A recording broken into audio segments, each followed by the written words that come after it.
안녕하세요. 온라인 경제 뉴스의 달인 알파균의 경제 뉴스 시작해 볼게요. 참 많은 내용들이 있었지만 경제 대국의 경제 문맹들이란 내용이 있었습니다. 정부가 실시한 초, 중, 고교생 대상 경제 이해력 조사 결과 평균 점수가 100점 만점에 53점에 그쳤다는 소식입니다. 초등 6이 58점, 고2가 51점, 중3은 49점이었죠. 수요금리, 인플레이션 등 기초적인 경제 용어에 대한 이해도조차 낙제점 수준입니다.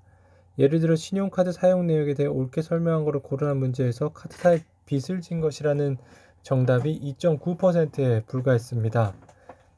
다 맞는 얘기다. 하지만 그게 전부일까?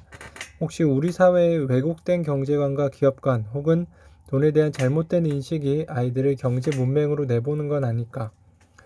지금은 많이 달라졌지만 우리 사회에는 여전히 장사나 돈벌이, 이윤 추구와 같은 현장의 경제활동을 업신여기는 풍조가 있다.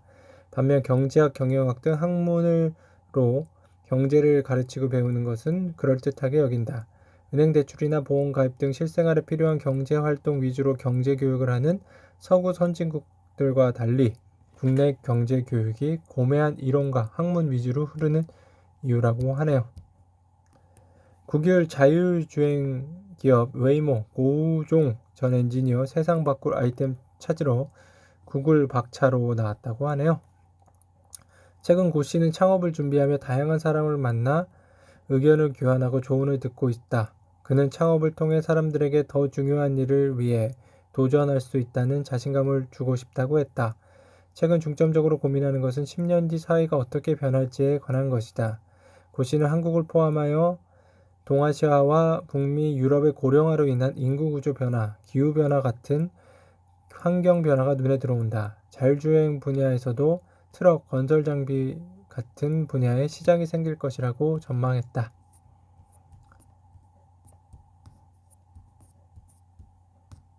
자산 1조 기업 지배구조 보고서 의무화라고 합니다.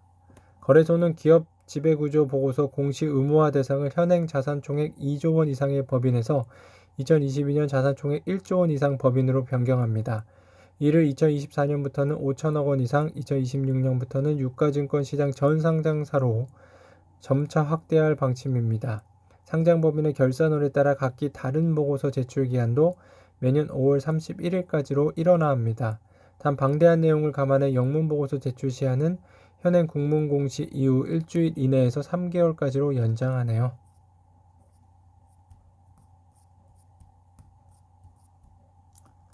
서비스 가격 2만원의 세금 환급 시장 열어 세무사들과 경쟁 아니라고 하네요. 자비스 앤 빌런즈입니다. 세무사들하고 갈등을 겪고 있는 것 같아요.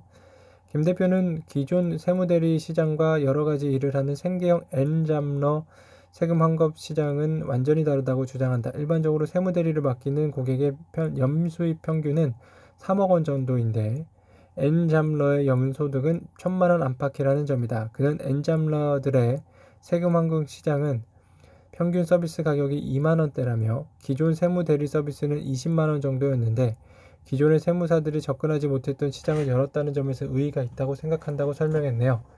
실제 주 이용자인 플랫폼 근로자의 1인당 세금 환급금은 20만 원 안팎으로 매우 소액입니다.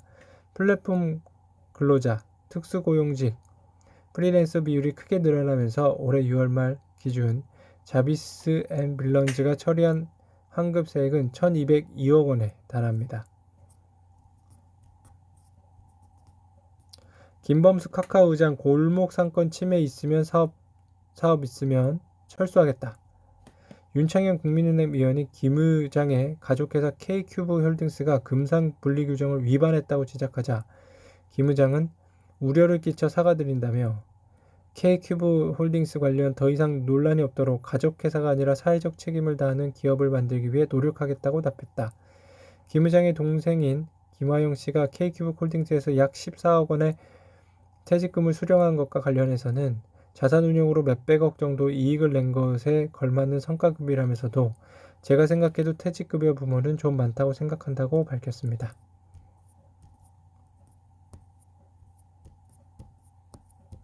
이렇게 퇴직급으로 많이 받으면 세금 좀 절약에 도움이 되는 것 같아요. 급여 소득보다는 세율이 좀 낮아서 이렇게 받는 게 아닌가라는 생각도 좀 듭니다. 여러분들의 생각은 어떠십니까? 그렇게 혹시 받아본 분 계십니까? 예. 배달의 민족 11년 보고서 배민스토리 2021 발간됐습니다. 배달 어플리케이션의 배달민족에 운영하는 우아한 형제들이 11년간 경영 행보를 담은 가치 경영 보고서 배민스토리 2021을 4일 발간했다. 보고서에 담긴 내용을 보면 배민이 운영한 무료 프로그램 배민 아카데미 수강자는 올해 6월로 10만 명을 돌파했다.